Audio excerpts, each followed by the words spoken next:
Brothers and sisters, this is Archbishop Weisenburger. Since arriving in Detroit this past March, I have felt nothing but warmth and welcome. Your hospitality for me and your faith have made me feel very much at home. In these first few months, I've had the great joy of meeting many of you at parish celebrations, diocesan events, at masses, and at liturgies. In every encounter, I've seen something truly beautiful.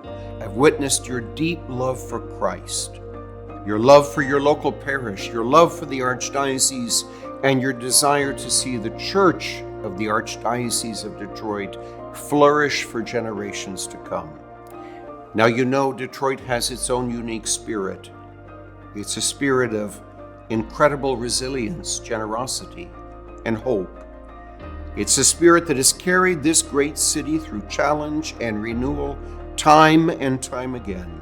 And it's that same spirit, together with the Holy Spirit, that gives me confidence as we begin this next chapter together in the life of this wonderful Archdiocese. You have also shared with me very candidly your concerns and your understanding of the challenges we face today. And I want you to know that I hear you. And actually, I see those challenges as well.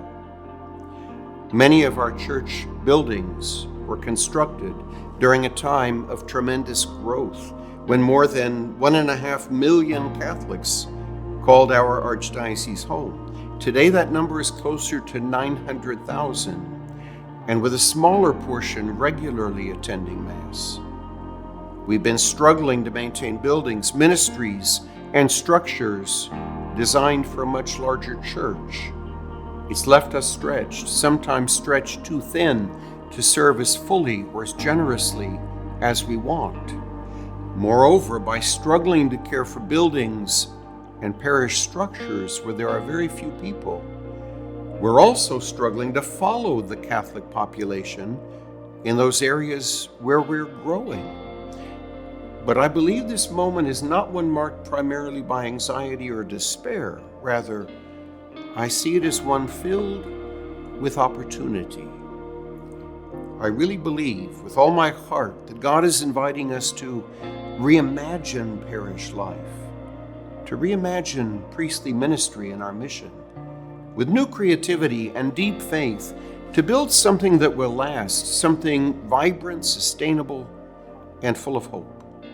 This is why I'm inviting every Catholic in our Archdiocese to join me in a 2-year process of renewal.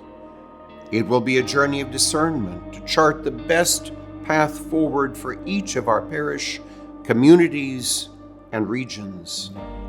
In the effort before us, every voice matters, just as every prayer matters. And as the end result will affect each parish of our Archdiocese, each of you has a part to play in shaping the future of our church. Now, it's important to be honest about what this renewal may bring. We know that we cannot maintain the same number of parish buildings that we have today. Some parish communities may see changes in how or where they gather. But even as we work to right-size the Archdiocese and reallocate our personnel and financial resources, the basic footprint of the Church's presence, her mission, her faith, and her people, it will remain. Our presence in Southeast Michigan will remain strong and alive, even as it is expressed in new ways that will help us to serve more faithfully and sustainably. Those details, how each community will move forward, will only emerge through our shared prayer, conversation, and discernment. Toward that goal, our work will be guided by 3 key pillars. The first is vibrant parishes. We want every parish to be a living heartbeat of faith, where people encounter Christ, grow in discipleship, and build real lived community. The second is flourishing priests. Brothers and sisters, our priests are at the heart of parish life, and they must be supported.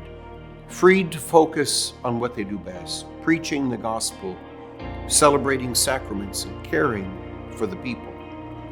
And third, we must be mission ready.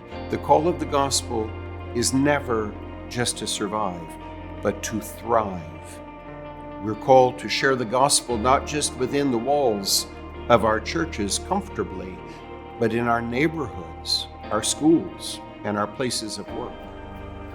By realigning our clergy and our financial resources wisely, we can bring the joy of Christ to the next generation with energy and purpose. In fact, we won't just hand the next generation a church that has survived. We will hand them a church that is vibrant and thriving and in every way alive.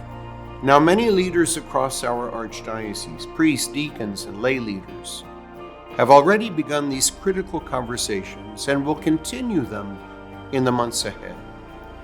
This coming spring, each parish will host 2 listening sessions open to all parishioners, where you will have a chance to share your insights, hopes, and dreams for the future of your local church and our archdiocese.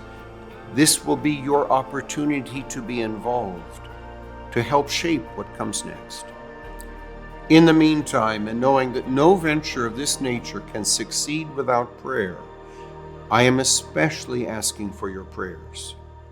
You will find special prayer cards at every parish and on our archdiocesan website at restructuring.aod.org, created for this time of renewal.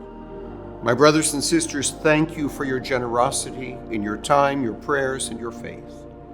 Together and with God's grace, we will build a church in Detroit that is vibrant, flourishing, and fully alive in the mission of the gospel. May God bless you abundantly.